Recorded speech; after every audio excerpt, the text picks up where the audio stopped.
So we will be recording the conversation, so if there's anybody you know who wants to be in on it but wasn't able to be here tonight, we can certainly share this later.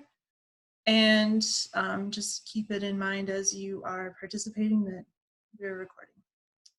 So this workshop series has been sponsored by the Prospect Park Neighborhood Association and organized by what we're calling the Prospect Park Anti-Racist Organization, which is an informal group of neighbors that fosters conversation and action on anti-racism in the Prospect Park neighborhood. So if you've seen any of our outreach for this event or been to previous sessions, you will have heard this before, that 2020 opened the door to new possibilities, and 2021 presents us with the opportunity to step through it. The killing of George Floyd and our ongoing reckoning with longstanding racism has forced Minneapolis to answer difficult questions. Who keeps us safe? What role should the police play in public safety? And what does it mean to be safe in the first place? In this series, we've been exploring these questions and others, guided by presentations from local community organizers, activists, and advocates. After each presentation, we do a brief question and answer session and then break out into small groups for a facilitated discussion. And at the end of tonight's session, we'll regroup for a final round of discussion and Q&A.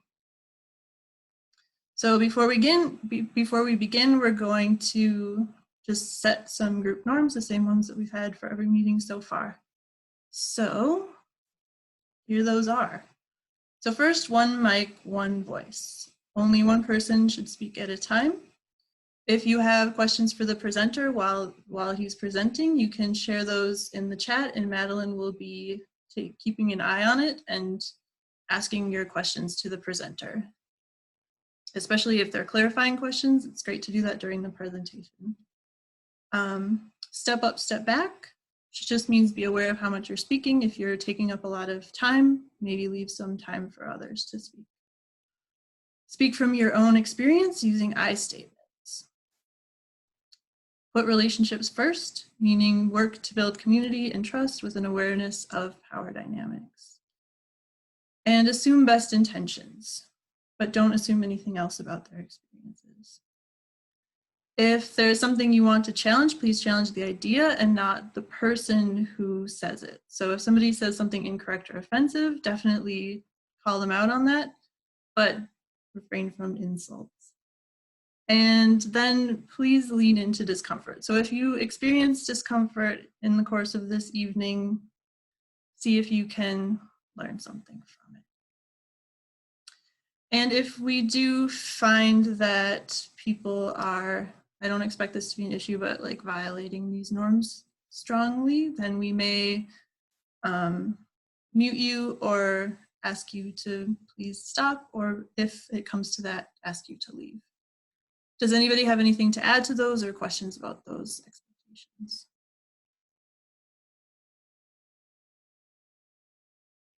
Seeing none, then I think we can introduce the presenter. So again, I'm Juliet, I live on Emerald, and Ash here is the Executive Director of Our Streets, and I will let him further introduce himself. Thank you, Julia. I am still kind of coming down from listening to Amanda Gorman speak. I've heard about her all day on Twitter, and now I can see why it was such a big deal. After all these 4 years, I started to feel a little glimpse of hope too towards the end of her her poetry. What I can say though is my presentation today will be wholly underwhelming after what we just heard. At the same time, thank you all so much for coming here and listening. And Julia, thank you for the opportunity for me to speak here today as well. So I'm just going to share my screen and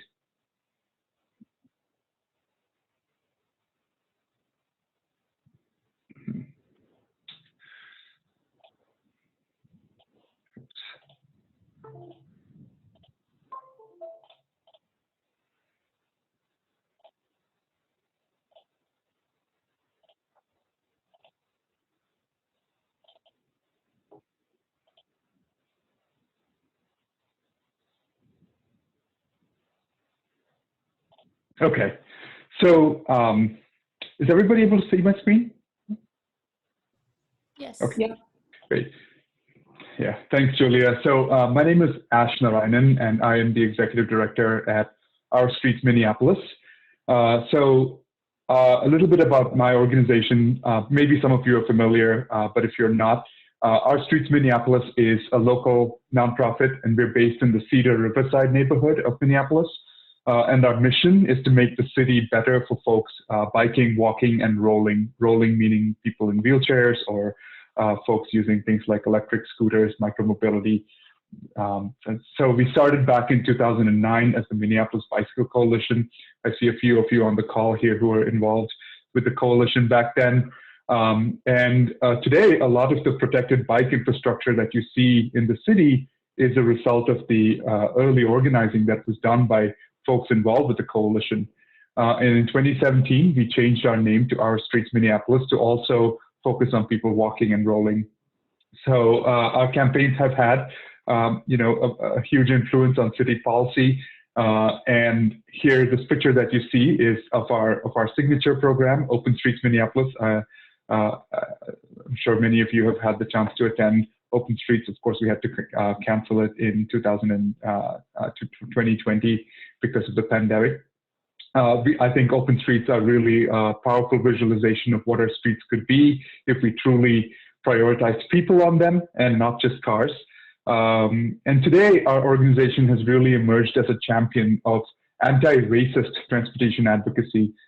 So we really try to dismantle structural racism everywhere in our organization and also in transportation decision-making in the city of Minneapolis. So I just want to talk a little bit about streets in Minneapolis. Why do streets matter? Streets have a huge impact on our lives. First of all, they just take up a whole bunch of land in our city. Over a third of all land in Minneapolis actually are streets. They really are the canvas on which life happens in our city. And they, what our streets look and feel like dictate what our communities look and feel like. The streets are how we access jobs, food, school, leisure.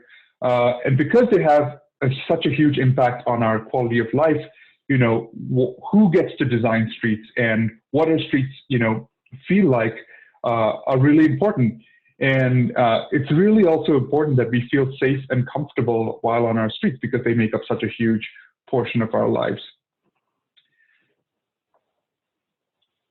And so what does safety mean on our streets? Like I said, because streets take up such a big part of our lives, it's really important that we feel safe and comfortable while we're on them. But, that's often not the case. For many of us, we just don't feel that way, in fact, quite the opposite. And so I just want to, talk a little bit about safety on our streets and what that actually means. Car crashes are, one of the biggest reasons why Americans, especially young Americans, lose their lives prematurely. Close to 40,000 people die each year across the nation in traffic crashes. Just in Minnesota streets alone, we have an average of 300 fatal and severe crashes. In Minneapolis, we have about 100 people who are either severely injured or killed. And every one of us knows someone who has been hurt or killed in a traffic crash. And this should not be normal. And there's a huge racial disparity, too, in who is hurt and killed in traffic crashes. Our indigenous community members are 5 times more likely to be killed while walking than white Americans, and Black Americans are 2 times more likely. And so traffic safety also is not just limited to car crashes. There's many other insidious effects of our transportation system that, we might not often think about on a daily basis. Depending on where you live, based on the street design you have, or on the ability to access active transportation infrastructure like sidewalks or bike lanes, folks who don't have those things have an increased risk of cardiovascular disease, diabetes.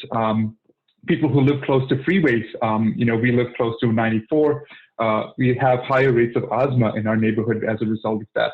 And then there's other aspects of safety on our streets too. If you're a woman, do you feel safe while, you walk around the streets at night?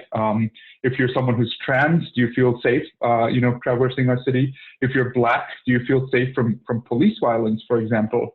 And so when thinking about traffic safety, I think it's really important to consider these things in an intersectional and systemic perspective about how transportation decisions are made. One thing I do want to point out is, where we've chosen to put our streets and our highways and what a huge impact that's had on our communities. This is Interstate 94, of course.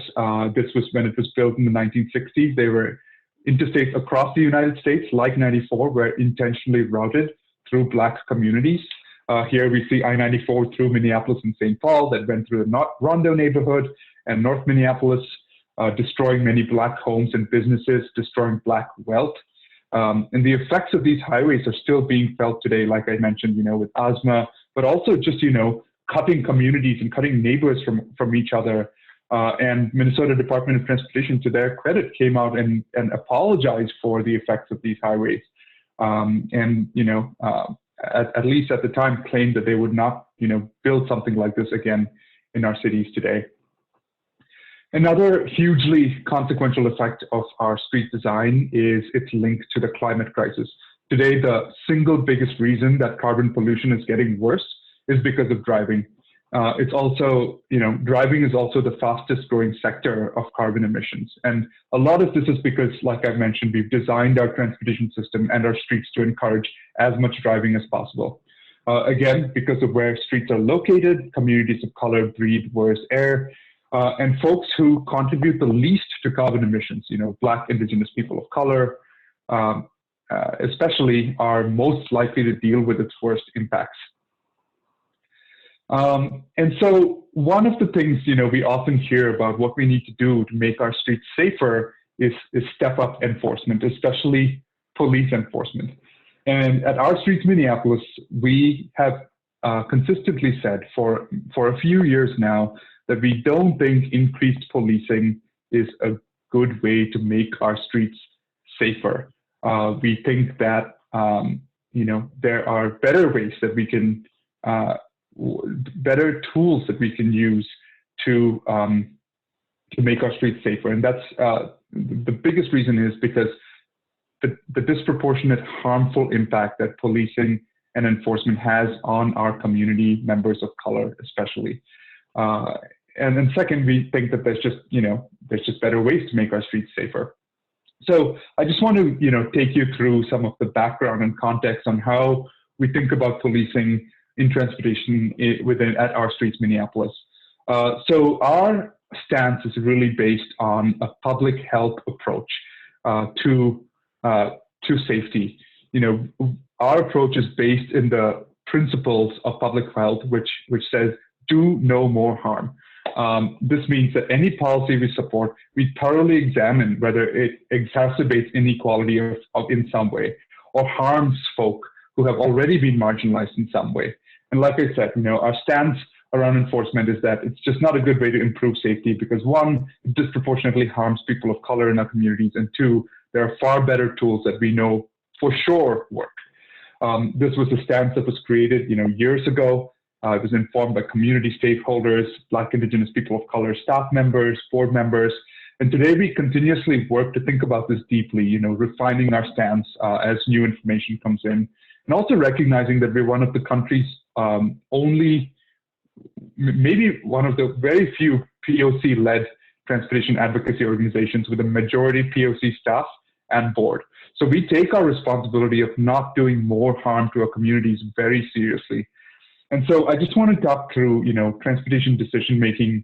I touched on it a little bit, but, just talking a bit more in detail around how for decades we've really used transportation decision-making to segregate and even terrorize, BIPOC communities across cities, including in Minneapolis. I talked about, the creation of our freeway system, destroying Black homes and businesses. Like I mentioned before, people of color are at disproportionate risk of being hit by a car. Folks in Black neighborhoods breathe worse air due to pollution. The city is predominantly white, yet Black and East African drivers accounted for 78% of police searches that were traffic stops between June 2019 and May 2020, according to our city's own data. An article in the Star Tribune found this last May. Even though white people only made up 12% of the searches during the same types of stops in that time frame. And, many times people's first encounter with the criminal justice system or with policing is while they drive. There's other more insidious effects as well, like immigrants are often detected and deported on traffic stops. And of course, George Floyd himself was killed on our streets. And so we think that there's a better way, and one that doesn't perpetuate more harm. And in Minneapolis, our Streets Minneapolis, I really think we're trying to lead on a new model of community safety. And we think that transportation should be one of the first places to start, just because of how much people have contact with police and policing on our transportation systems. So what can we do to get to more just streets? First, I think one of the things we're trying to do is change who has input into street design and make sure that the voices of those who've been left out are prioritized.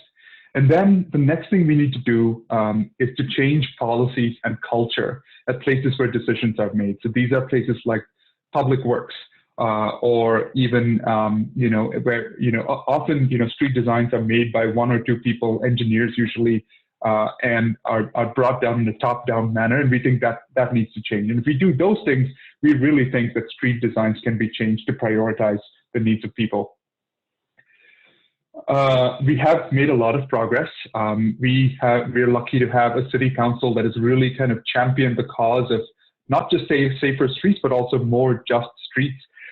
We've created a Vision Zero program recently. This is a program that aims to eliminate fatalities and serious injuries from traffic crashes on our city streets. Just recently, a few months ago, the city adopted a transportation action plan that I think is really far-reaching and visionary. That hopes to have 1 out of every 5 trips made by means other than a car by 2030. And I think this really kind of shows the city's commitment to building a transportation system that really works for everyone. There's a lot of people who played very important parts in making sure that this actually happened. Some streets are worse than others. A few streets in Minneapolis are responsible for the vast majority of bad crashes. According to the Vision Zero program that I mentioned earlier, these streets that you see on the slide deck here are called the High Injury Crash Network. And every one of these blue dots is either a severe injury, a pedestrian bicycle or vehicle crash between 2007 and 2016. And just 9% of all of our streets account for over 70% of severe and fatal crashes, which is really something that just really strikes me. And I think it's something that's really interesting. There's 114 miles of these high injury streets that I showed before. And I mentioned that the city is making a lot of progress because they have the Vision Zero plan, they have a transportation action plan. But what many people don't realize is that a lot of these streets are actually outside the control of the city of Minneapolis. They're owned by Hennepin County, the county that the city of Minneapolis lies in. And so 48 miles of these 114 miles are actually not under city control at all. And so the Public Works Department at Hennepin County is responsible for mostly everything that happens on these streets. And all the streets on the map on the right in green are owned and operated by Hennepin County. And so these include streets like West Lake Street, West Broadway Avenue, East Franklin, Lyndale Avenue. And so this is the reason why our Streets Minneapolis has launched a new campaign in the last year called County Streets for People. So we have to tackle these problems that I mentioned earlier, building police-free streets, building streets that are free from crashes, streets that don't exacerbate the impacts of climate change. We absolutely need to tackle the ones that are owned and operated by Hennepin County. And our goal through this movement, through this advocacy campaign, is to build an inclusive coalition of Minneapolis residents who can put pressure on our decision makers, especially our Hennepin County decision makers, to put the needs of people who live and work and play along these streets first, and not just the needs of people who drive through them. And so I just want to give you an example of what some of these streets look like. This is West Broadway Avenue in North Minneapolis. As you can see, it is not a very pleasant or comfortable place to be if you're walking or biking. They usually are, these streets are called 4-lane undivided streets. That means they have 2 car lanes in each direction. They usually have high speed limits. I think here it could be 30 or 35 miles per hour. They don't have a barrier or median between the 2 lanes. They have wide travel lanes, and that kind of signal to drivers that they can go fast. They encourage lots of weaving, and they have really high rates of crashes as well. So these streets also lack crosswalks. Hennepin County today will not mark an intersection unless there's a traffic signal there. And so there are no crosswalks unless there's a traffic signal. And so this kind of signals to drivers that they don't need to stop for pedestrians crossing, even though that is Minnesota law. So people often have to walk a long way out of their way to get to a traffic signal controlled intersection and walk back just to get to their destination. So I just want to play this video that I took last year of one of our supporters trying to cross Lyndale Avenue South.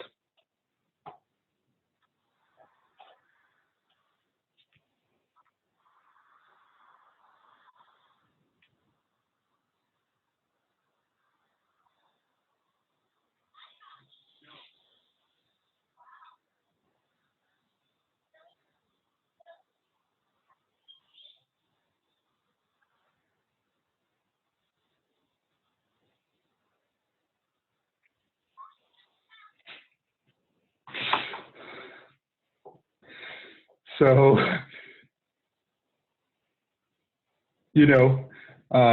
at the very end there was a police car that didn't stop. And so she was perfectly within her rights to cross where she did. This was a legal intersection, yet, this is the reality for so many people every day. And we see people hit and killed often in these intersections every single, every month you hear of someone who's hurt or even killed. And that's the sad reality of many of our streets today. And like I said, these have frequent crashes. Again, this is Lyndale Avenue, and if you use Lyndale Avenue, you often hear this happen almost every other day. There's a traffic crash, cars running into buildings, people being hit on Lyndale, people not being able to cross. And so, just wanted to show that as well. And so, and this is another picture that I took on Lake Street. This is a person in a wheelchair who has had to, because of barricades and other things on the sidewalk, they're having to put their life in harm's way just to get to where they're going. And this is the reality of life for many people. And if you are marginalized in some way, if you're in a wheelchair, if you're not able to, if you're not able-bodied, it's just so much more difficult for you to get the opportunities that other people do in our city.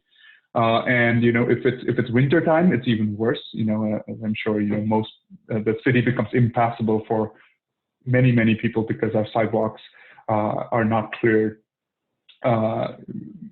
in time. So I just want to. I've spoken a bit about Lyndale, but I also want to kind of show you what the future could be if we really wanted it to be. If we wanted a future that really works for everyone. So this is Lyndale Avenue and 27th Street. This is what exists today. This could be what the future, it could be if we chose to prioritize different modes of transportation on streets like Lyndale. Some examples of changes that have happened here include,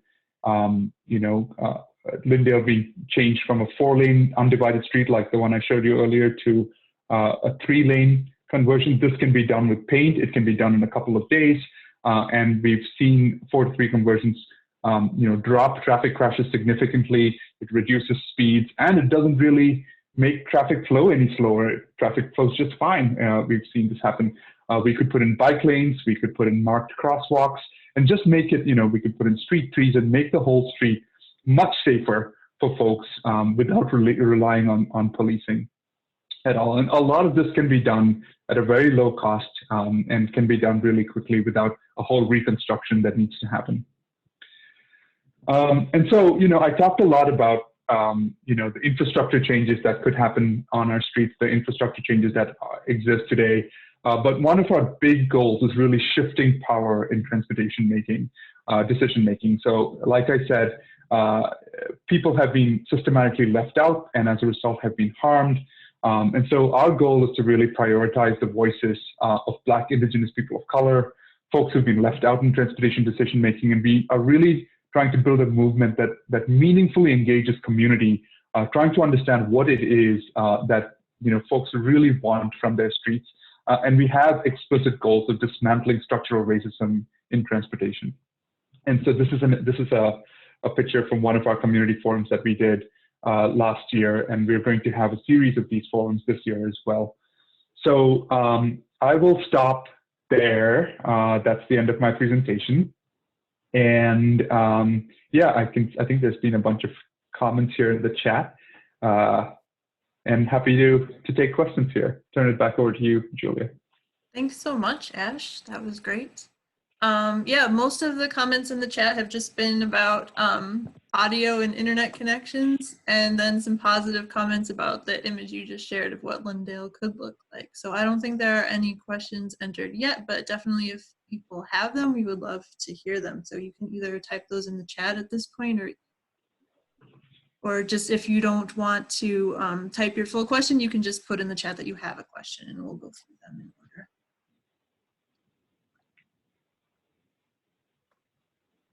A question from Perry. Are there any plans to create car-free areas similar to Nicollet Mall?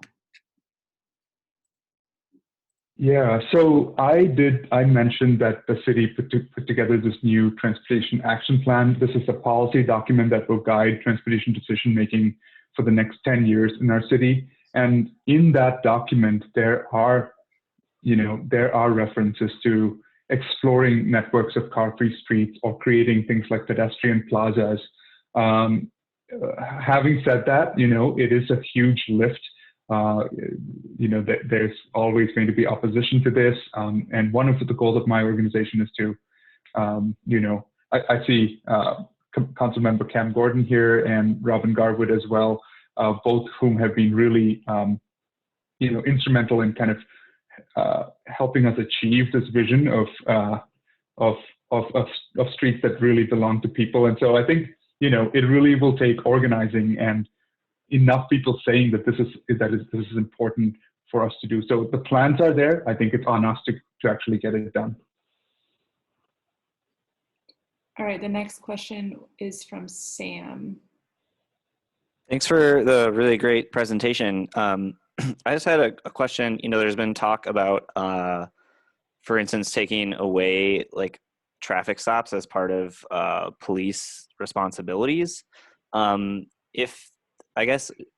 you or the organization put thought into what a different kind of traffic enforcement would look like, or if that would be effective? Because I know you mentioned you didn't see that as being effective. Is that something that I guess is just because of the disproportionate effects of the police, or do you think it just wouldn't be effective in general?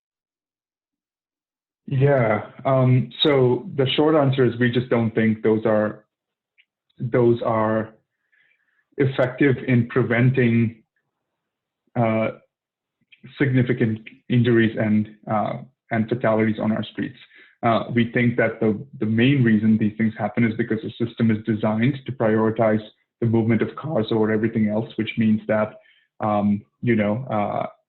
like I showed you, West Broadway or Lake Street or Lindale Avenue, all of these are places that encourage speeding and encourage, weaving and things like that actually result in higher rates of crashes. So we think the most effective way to prevent those crashes from happening is to change the street, because there are some streets that don't see that kind of level of injury or those kinds of fatalities. And the other thing is with traffic enforcement, we see just a huge harm on our communities of color, especially our Black community members who are disproportionately policed and disproportionately affected by traffic enforcement. So one of the things we've been advocating for is for removing enforcement altogether and instead focusing all our energy in building better streets.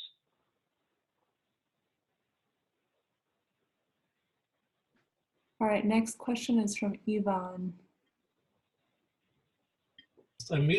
Hi Ash, thanks for that. So I have a question. In other countries which have implemented Vision Zero, what we talk about as enforcement has been an important part of their strategy, whether cameras or mass stopping without suspicion for alcohol impaired driving.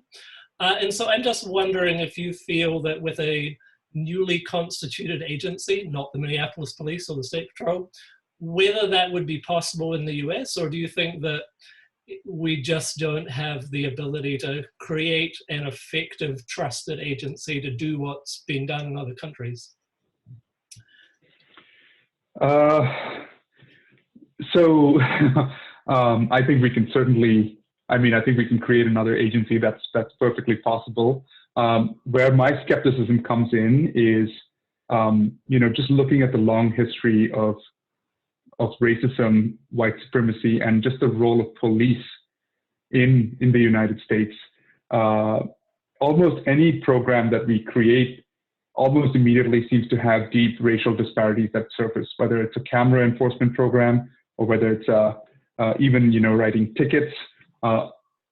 Inevitably, it seems like people of color are disproportionately policed, and people who are already on the margins, these effects kind of compound. So a ticket that you get for using the system as it was intended to do might result in you, losing your vehicle because you couldn't afford to pay the ticket. Losing your vehicle meaning you couldn't get to work, and then that meaning you couldn't pay your rent. It just leads to a chain of events like that. And this isn't hyperbole. These are things that really happen because of things that we do here. So again, coming back to what we think is the solution, many places, even in the United States, are now saying, Vision Zero programs especially, enforcement used to be a key component of them, and now folks are removing the enforcement piece just because we're finding that there are more effective, cost-effective, more just ways to build streets that actually work for everyone. Thank you. The next question is from Ami, who is wondering if you have worked with mapping prejudice at the U, and how the history of redlining informs your advocacy. And I'm going to add a link to that resource in the chat as well if anyone wants to look at it. Yeah, we haven't worked directly with mapping prejudice, although there are people who worked on mapping prejudice who are volunteers of our Streets Minneapolis.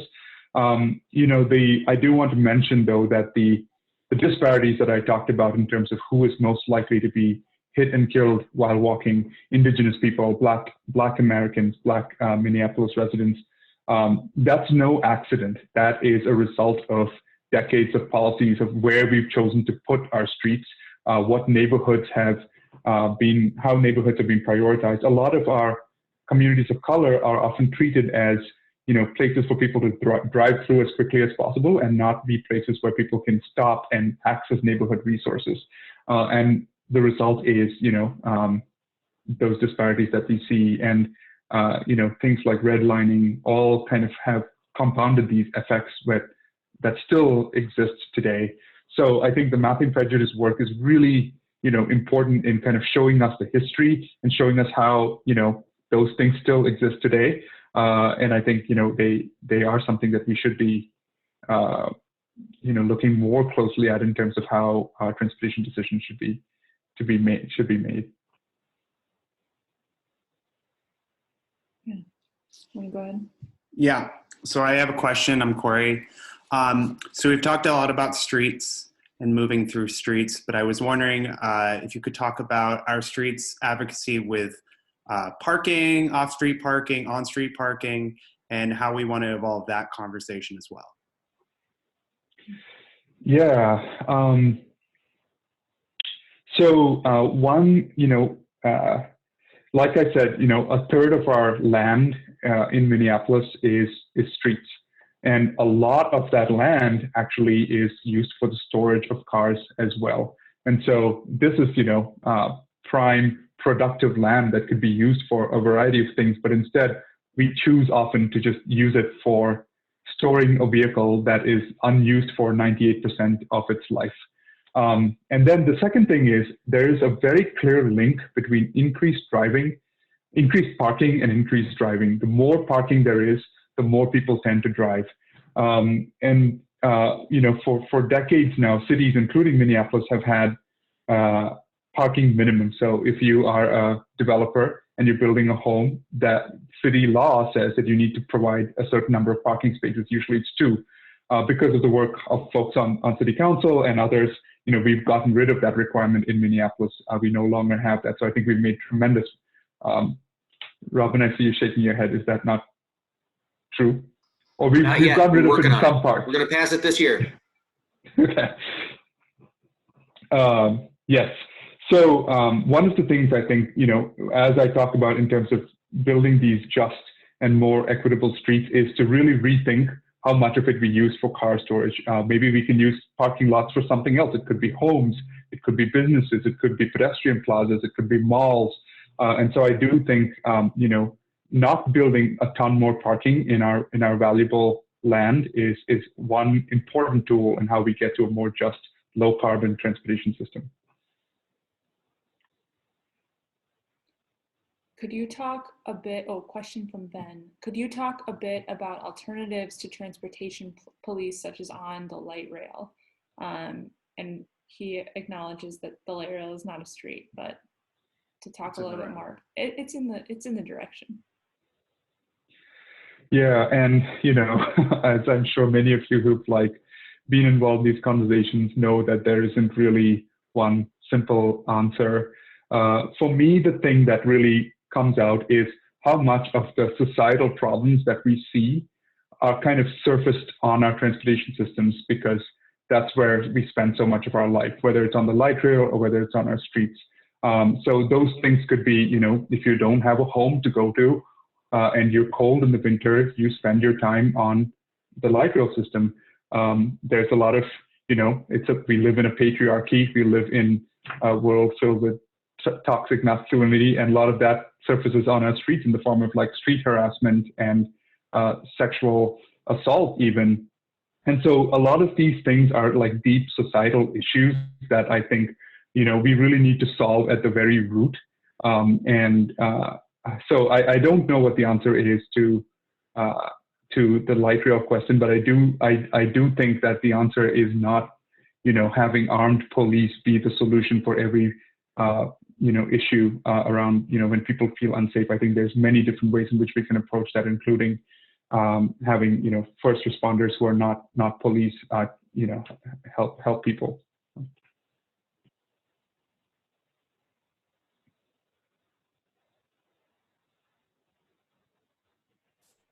I think that's it for the questions that have been entered in the chat. If anybody has others they want to add quick, go for it. Otherwise, we might move into our small group discussion.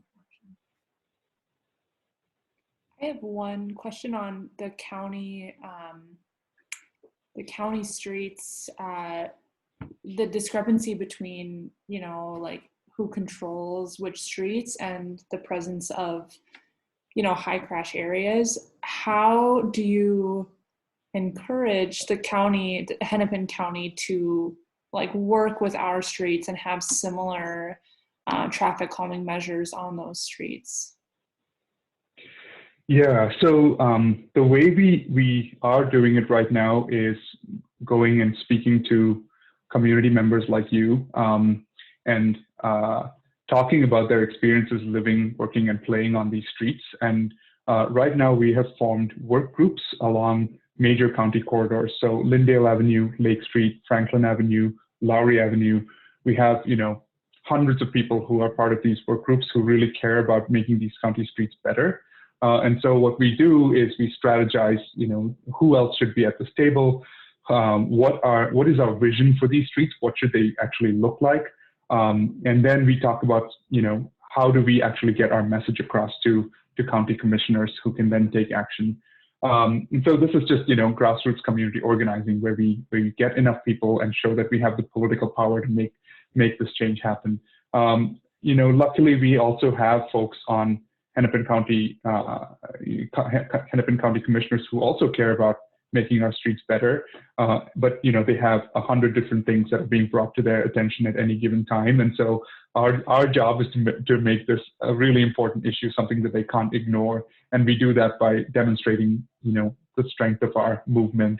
And we see our role as really kind of building that movement and getting more and more people understanding the relationship between streets and safety and climate change and things like that. Thanks. I see another question in the chat here about snow management and streets. Yeah, that's a great question. Like I said, the city becomes impassable for a large, for many of us who, because today we rely on individual property owners to clear snow and ice from our sidewalks. And as I'm sure most of you know, that system is simply not working. Some people do a good job, some people don't do a good job, some people are not able to do a good job. And so it becomes a patchwork of, snow and ice that if one property owner fails to clear their sidewalk, an entire city block could be rendered impassable. And so one of the things that our streets did, and Councilmember Gordon and Robin Garwood were really instrumental in making this change happen, where getting Minneapolis Public Works to put in the transportation action plan, the action plan that we just talked about, that we're going to explore what it will really take to get the city to clear snow and ice off of sidewalks. There's something called the Pedestrian Priority Network right now in the city. This is a network of streets throughout the city that pedestrian improvements will be focused on.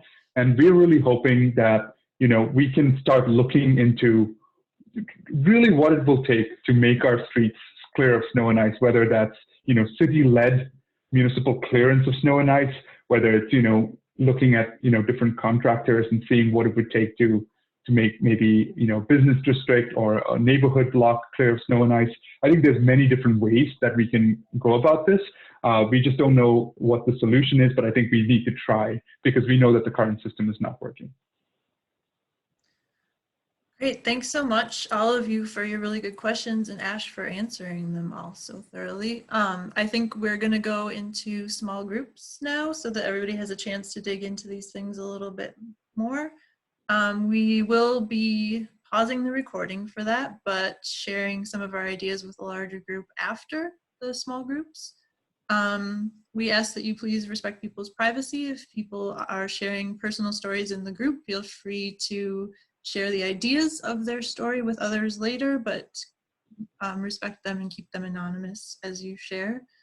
The small groups will be facilitated, and we will have some discussion questions up in the chat any moment that we can use to kind of structure those conversations.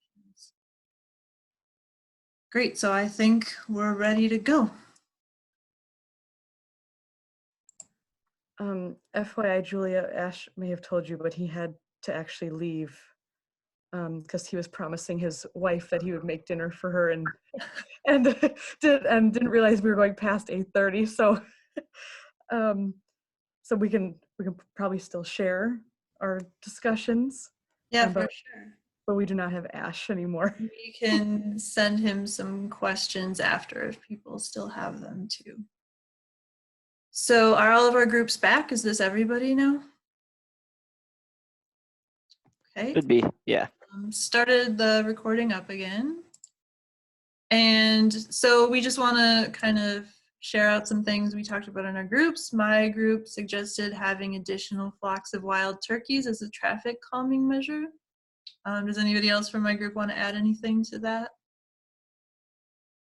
Yeah, that's great. Okay, who else facilitated us? Wait, I want to know more about the wild turkey plan.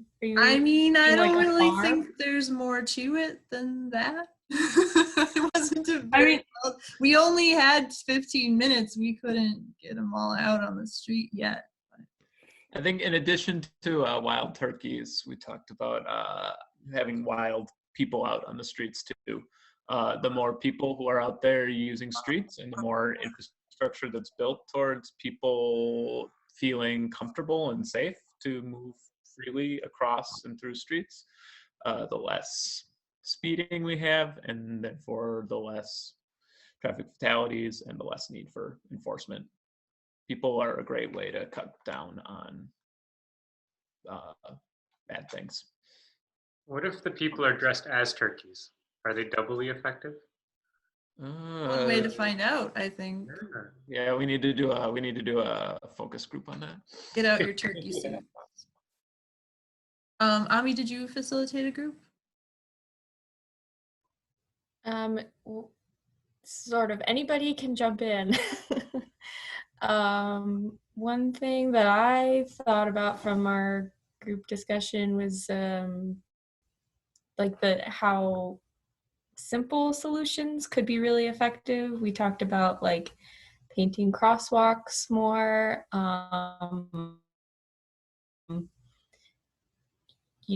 like switching out traffic lights so there's designated bike signals. What were some of the other ideas? Oh, traffic calming. Sort of some super blocks was another one of like closing off certain areas to other than local traffic.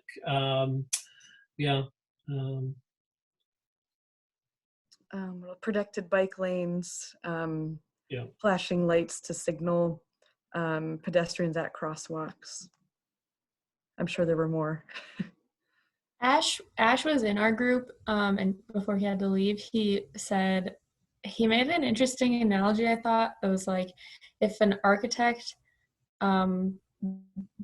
constructed or like designed a building where people just died in it pretty regularly, then you would say that the architect had done a very bad job, and that the building needs to be changed like in a big way. But for whatever reason, we don't hold like a street engineer, a traffic engineer to the same kind of standard, and we are more accepting of death and injury that come from street design, which I thought was poignant. And there was a third group as well, I believe. Yeah. So our group had a lot of people who thought a lot about this problem actually in it. And so we mostly talked about structural changes, protected bike lanes like people have talked about, and then lots of different ways to highlight pedestrians. So the flashing lights, but also maybe something crossing guard like school crossing guard like near some of the light rail stops. We talked about flag systems people use in other places to highlight pedestrians crossing the street. We also talked about signs, so like the signs they've installed in St. Paul that tell people their speed and remind them they're speeding. And we talked about narrowing roads and reducing lane numbers. And sort of the big trouble spots we talked about in the neighborhood is the 5-way intersection with Franklin and the river, and then University, and does it have to be 5 lanes all the time? And parking near intersections just sort of in our neighborhood around, so it's hard to see. Thanks. And then Madeline, you had a group too? Yeah, I want to highlight something that Jenna said to the first question. We really only got to the first question because we got pretty deep, but instead of using people to enforce traffic safety, using changes in culture and space. And so cultural changes around driving and traffic and pedestrian safety are like how you drive, so like speed, like people have mentioned, knowing the pedestrian rights, so knowing that even if there's not a traffic, like not a designated like pedestrian crosswalk, that the pedestrians have the right of way, and then manipulations of space like lane narrowing, as people have talked about, and medians and things like that, and also about how having an effective rapid public transit system would be a really big cultural shift in getting people out of cars and into other modes of transportation. One last thing that we talked about was rethinking kind of the definition or what comes to mind when we think of or addressing traffic. And so instead of trying to address safety and traffic as a concept, that instead of doing it through road-based means, we're trying to do other ways of encouraging safety, like what was mentioned in terms of cultural shifts. So yeah, we had a great conversation.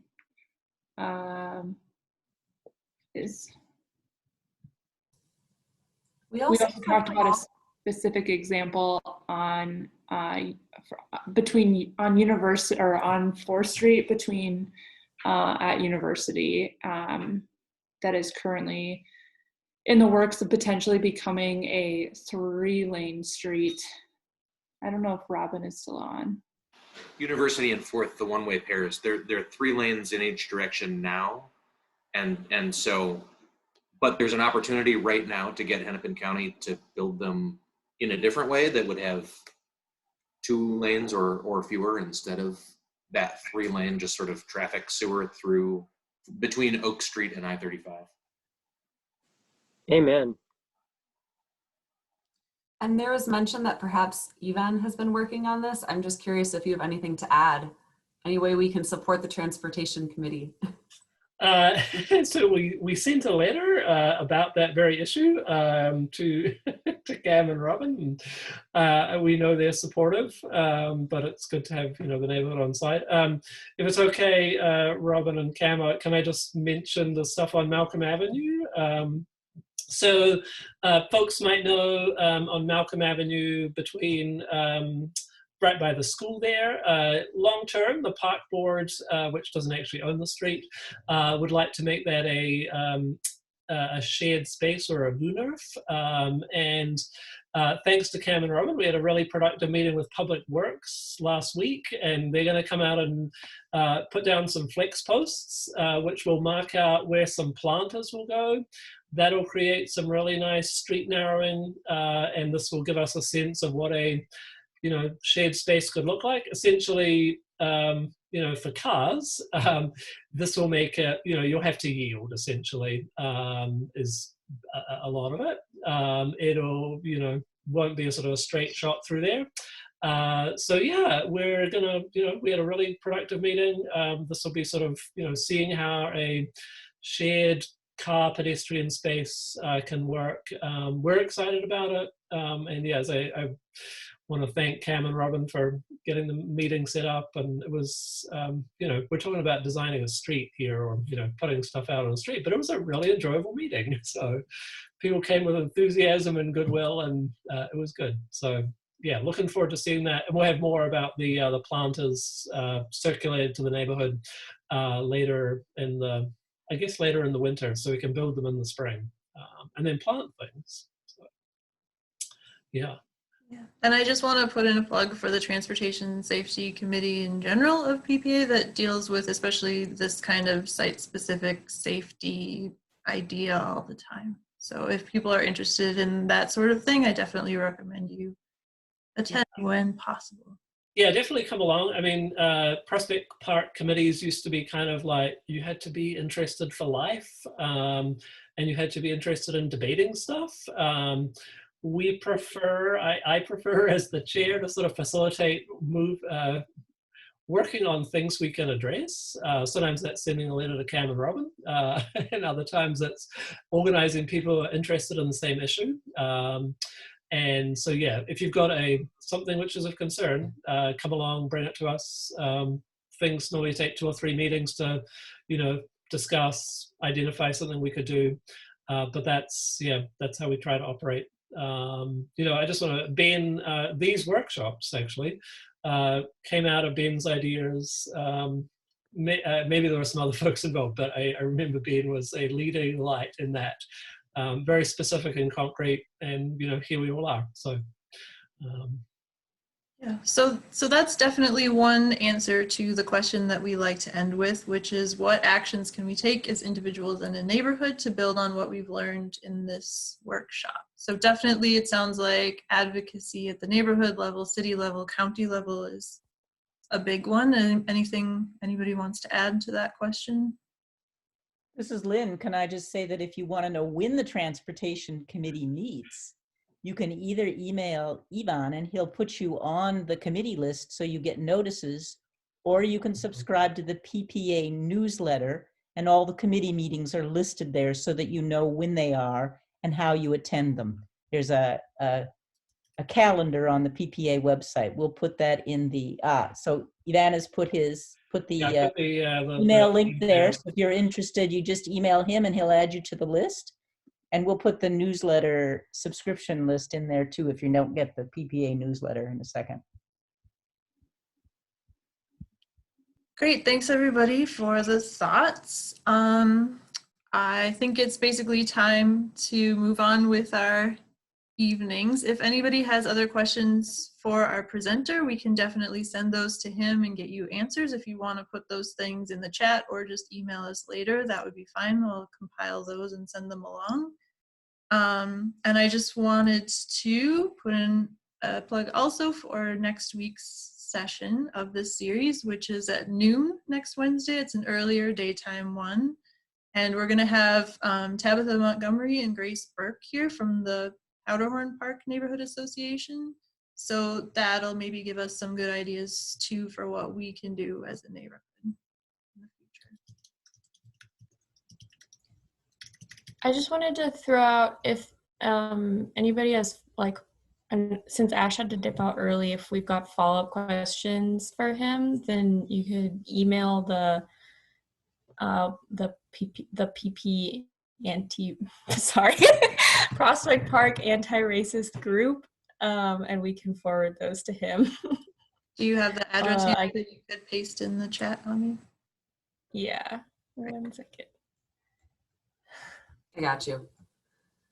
Okay, great, thank you. Yeah, it's ppantyracism@gmail.com. Great.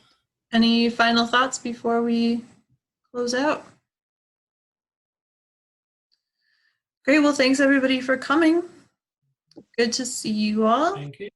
Happy Inauguration Day. Happy Inauguration Day, for sure. Thanks, everybody.